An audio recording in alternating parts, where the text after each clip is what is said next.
उत्तर प्रदेश का एक छोटा सा गांव था बेलापुर, जहां हर तरफ हरियाली ही हरियाली दिखाई देती। गांव की मिट्टी इतनी उपजाऊ थी कि वहां की फसलें दूर दूर तक मशहूर थीं।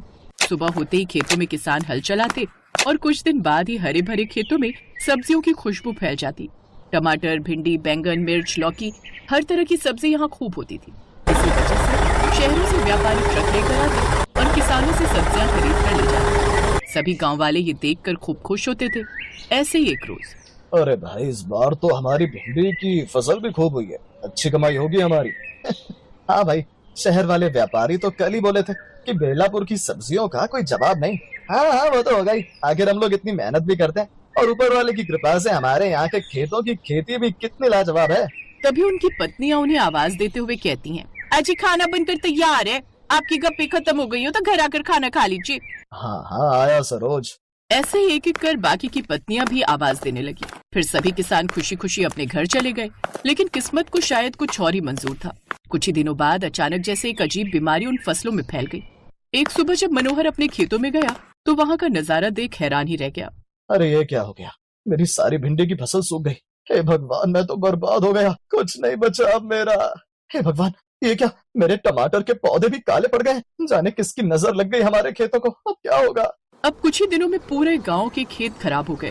अब हम क्या करेंगे, खेत ही खराब हो गए तो घर कैसे चलेगा। व्यापारी भी अब नहीं आएंगे, सब्जी ही नहीं है बेचने को। अब हम खुद क्या खाएंगे और अपने परिवार को क्या ही खिलाएंगे। अब गांव के हर घर में यही चिंता थी, क्योंकि उस गांव में हर इंसान बस खेती करना ही जानता था, क्योंकि सबके पूर्वज यही काम करते थे। इसके अलावा वो और कुछ काम करते ही नहीं थे। मेरी तो कुछ समझ में नहीं आ रहा सरोज, अब क्या होगा। एक तो सारी फसल खराब हो गई है और ऊपर से कुछ समय बाद बेटी की शादी भी रख दी है। ऐसे तो काफी मुश्किल हो जाएगी। आप फिक्र मत कीजिए जी, ऊपर वाला हमें जरूर कोई रास्ता दिखाएगा। पापा, आप परेशान मत होइए, आप मेरी शादी मंदिर में ही करवा दीजिएगा। बेकार में आपको खर्चा करने की कोई जरूरत नहीं है। ये तो कैसी बातें करती है बिटिया, तू हमारी इकलौती बिटिया है तो हम तेरी शादी ऐसे कैसे होने देंगे। ऊपर से लड़के वालों ने हमसे दहेज की मांग नहीं की, ये उनकी खूबी है। लेकिन बारातियों का स्वागत ही तो अच्छे से करने के लिए कहा है, अगर हम वो भी नहीं कर पाए तो क्या ही इज्जत रह जाएगी हमारी। जहाँ मनोहर परेशान था, ऐसे ही घर के बाकी लोग भी चिंता में थे। उन सबको कुछ समझ नहीं आ रहा था। उसी गांव में एक किसान था बंसीराम, जो कि आलू की खेती करता था। उसके यहाँ का भी यही हाल था, लेकिन उसे एक सुकून था कि कम से कम उसका बेटा शिवम शहर में रहकर नौकरी करता था, जो कुछ पैसे उन्हें हर महीने भेज दिया करता था। शिवम के साथ ही शहर में एक लड़की उसकी कंपनी में काम करती थी, जिसका नाम था नेहा। वो दोनों एक दूसरे को प्यार करते थे और शिवम उससे शादी कर अपने गांव ले आया। नेहा शहर में पली बढ़ी थी और पढ़ी लिखी भी थी। गांव के लोग शहरी बहू को देखकर बातें बनाने लगे, क्योंकि अभी तक उस गांव में कोई शहरी बहू नहीं आई थी। अरे उस विमला का बेटा तो कोई शहरी बहू उठाकर ले आया। लो, फिर तो हो गया बेड़ा गर्क। एक तो वैसे ही वो उनका इकलौता लड़का है और ऊपर से वो शहर की बहू उठाकर ले आया। अब तो ना जाने क्या ही हाल होगा उनके घर का। अरे हाल क्या होगा, शहरी तितली है, पढ़ी लिखी होगी, 4 दिन में उनके बेटे को लेकर फुर्र हो जाएगी और फिर बूढ़े बुढ़िया अकेले रह जाएंगे और क्या। शहर से आई लड़की को देखकर वो सब बिना सोचे समझे बातें बनाने लगे, लेकिन वो ये नहीं जानते थे कि जिनके बारे में वो ये सब कह रहे हैं असल में वो बिल्कुल वैसी नहीं थी। अब कुछ दिन तक नेहा उसी गाँव में रही, लेकिन धीरे धीरे उसने ये महसूस किया कि उनके घर के साथ साथ बाकी गाँव के लोग भी उदास हैं। फिर एक रोज उसने अपनी सास से पूछा, माँ जी एक बात बताइए, गाँव में सब लोग इतने परेशान क्यों हैं? फिर सास ने आह भरते हुए कहा, क्या बताऊं बहू, पूरे गांव के खेत खराब हो गए हैं। अब लोगों के पास कमाने का कोई सहारा नहीं बचा। हमारे पास तो एक सहारा हमारा बेटा भी है, जो शहर में नौकरी करता है, लेकिन बाकी सब गांव वाले तो बस उस खेती पर ही निर्भर हैं। अपनी बची खुची कमाई से ही जैसे तैसे वो सब घर खर्च चला रहे। ना जाने कौन सा कीड़ा लग गया उन सबके खेतों में। जितनी बार भी उन खेतों में फसल करो वो खराब ही हो जाती है। नेहा को यह सुनकर बड़ा दुख हुआ। अब उसने सोचा कि कुछ न कुछ ऐसा करना पड़ेगा जिससे गांव वालों की मदद हो। इसके बाद अगले दिन नेहा छत पर कपड़े सुखाने गई। वहां से उसने पूरे गांव की छतें देखी। हर घर की छत बड़ी बड़ी और खाली थी। उसी समय उसके दिमाग में एक विचार आया, कमाल है, यहाँ सबकी छतें इतनी बड़ी बड़ी हैं, ये लोग इसका इस्तेमाल क्यों नहीं करते। फिर वो जल्दी से नीचे आई और इस बारे में अपनी सास से बात करने लगी। माँ जी, अगर खेत खराब हो गए तो क्या हम छत पर सब्जियां नहीं उगा सकते? छत पर खेती? अरे बहू, ये कैसी बात कर रही हो। फिर शाम को जब बंशीराम और गांव के कुछ लोग घर आए तो नेहा ने वही बात दोहराई, बाबूजी, अगर हम छत पर मिट्टी भरकर खाद देकर सब्जियां उगाएं तो क्या पता छत पर की गई खेती अच्छी हो जाए। ये तुम कैसी बातें कर रही हो बहू, ये तुम्हारे शहर के फ्लैट की बालकनी नहीं है जहाँ 2-4 गमले टांग कर तुम उसमें धनिया उगा लो। तो खुद को बड़ा होशियार समझने लगा। फिर ये बात सुनकर नेहा चुप हो गई, लेकिन उसने हार नहीं मानी। फिर अगले दिन नेहा ने अपने घर की छत पर जाकर मिट्टी भरी और बीज बो दिए। बहू, तुझे क्या लगता है इससे सच में कुछ होगा? माँ जी, कोशिश करने में क्या जाता है। ठीक है, जैसा तुझे ठीक लगे वैसा कर। अब धीरे धीरे पौधे बड़े होने लगे। फिर एक दिन पड़ोस की कमला छत पर आई। उसने देखा कि नेहा की छत पर टमाटर, मिर्च और धनिया के पौधे लगे हैं। अरे बहू, ये क्या कमाल देख रही हूँ मैं, ये सब सच में उग रहे हैं। हाँ चाची, थोड़ी मेहनत और सही देखभाल से सब हो सकता है। देखना, अब तो हम छत पर ही खेती करेंगे। ये देखकर वो बड़ी खुश हुई। फिर धीरे धीरे पूरे गांव में खबर फैल गई कि विमला की शहरी बहू ने तो छत पर ही खेती कर डाली। लोग अब नेहा की छत देखने आने लगे। अरे, ये तो सच में खेती हो रही है। हाँ, अगर हम भी ऐसा करें तो शायद कुछ फायदा हो जाए। अब उसकी देखम देखी कुछ ही दिनों में गांव के लोगों ने भी अपनी छतों पर खेती करना शुरू कर दिया और नेहा से छत पर खेती करने की सीख लेने लगी। हाँ काका, रोज थोड़ा पानी दो और इनकी अच्छे से देखभाल करो। अब धीरे धीरे गांव के हर घर की छत उगने लगी। फिर एक दिन शहर के व्यापारी फिर गाँव आए। उन्होंने देखा कि खेत तो खाली है, लेकिन हर घर की छत पर सब्जियां लटक रही हैं। अरे, ये कैसी खेती है? ये हमारी नई बहू का आइडिया है। वाह, बड़ी समझदार है आपकी बहू। अब उन व्यापारियों ने उनसे खूब सारी सब्जियां खरीद ली। अब गांव वालों की फिर से कमाई होने लगी। पहले जो लोग उस शहरी बहू की बुराइयां करते थे, अब वो उसकी तारीफ करने लगे। आज अगर हमारा गांव फिर से संभला है तो उस शहरी बहू की वजह से। हमने बेकार में ही उसे कितना भला बुरा कहा। चलो अभी नई बहू के घर चलकर उसे धन्यवाद देते हैं। बहू, पहले हमने तुम्हें बेवकूफ समझा था, लेकिन आज तुमने पूरे गांव की किस्मत बदल दी। मैंने कुछ खास नहीं किया, बस मिलकर मेहनत की है काका। हाँ बहू रानी, अब हमारी छतें ही हमारा खेत बन गई हैं, हमारा रोजगार बन गई है। सभी ने नई बहू को खूब सारा धन्यवाद दिया, साथ ही उसकी खूब तारीफ भी की। और उस दिन से बेलापुर गांव सिर्फ खेतों की खेती के लिए ही नहीं, बल्कि छत वाली खेती के लिए भी मशहूर हो गया। कुछ समय बाद मनोहर काका की बेटी की शादी का दिन भी आ गया। मनोहर की छत पर खेती करके अच्छी खासी कमाई हो गई थी। उसने अच्छे से बारातियों के खाने पीने का इंतजाम किया। सभी बारातियों ने उनकी खूब तारीफ भी की। किसी ने सच ही कहा है, परिवर्तन ही संसार का नियम है और कभी कभी नया विचार ही सबसे बड़ी उम्मीद बन जाता है।